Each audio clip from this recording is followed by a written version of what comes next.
Hello, ladies and gentlemen. I am Sendes de Haiti, here with you at the Hertz Catalog Academy. And today we're going to be going a little bit into distortions.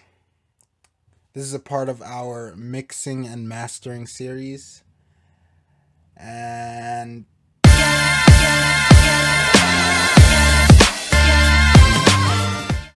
let's dive right into it. So, we're going to be using this. And then We're going to be using this audio here. 1, 2, 3, ABC. This is how it sounds before we apply distortions to it. Okay, so the whole method of this is finding out where in the audio you want the distortion to be placed. So I, for one, would not want distortion effects applied over the entire audio. So I typically use automation to control where I want that distortion effect to be placed. So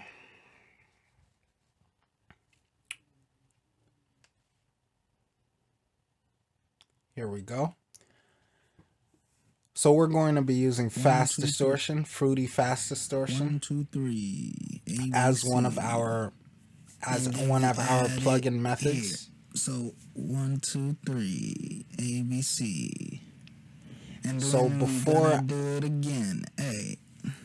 So before applying the distortion automation track to the track, we want to set the distortion settings to the optimal for this specific audio. Here.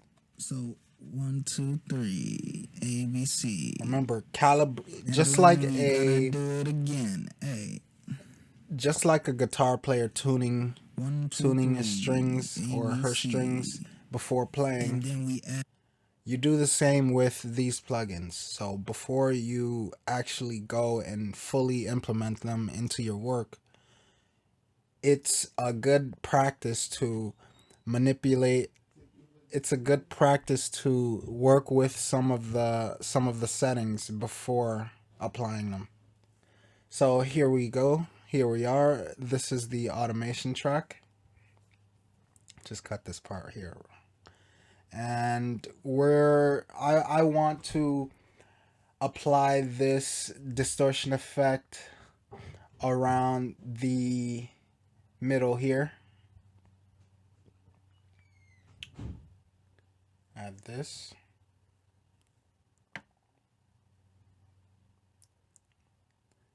And then just do it like that.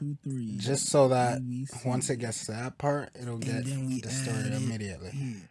So 1, 2, 3, ABC. So like that. And when we gonna do it again, A. So that's a way we can use fruity fast distortion. And now I'm going to show you all how to use the hardcore plugin. This is another distortion effect that can be used on guitar strings. If you have a guitar string set up, or if you just have one recorded. If you have, yeah, I just repeated it. Okay. So yeah, so now this is the hardcore automation clip. And now what we want to do is do the same process only for a different section of the audio, just so you can have a little bit of comparison of which plugin works best for you. And of course, the same techniques applies with all of the other music making softwares out there, so like Ableton and all the others.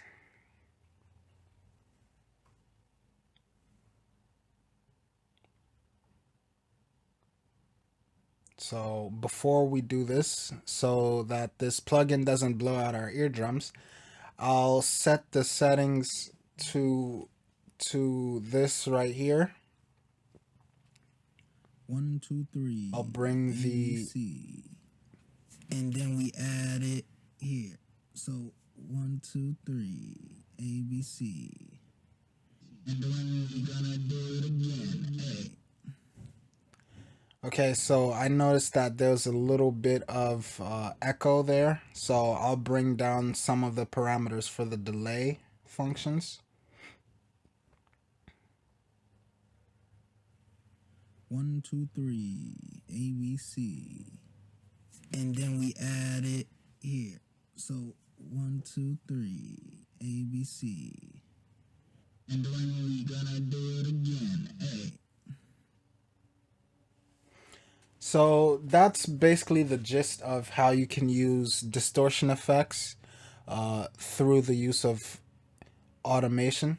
How do you can use distortion effects in your bodies of work. So that's all for now, folks.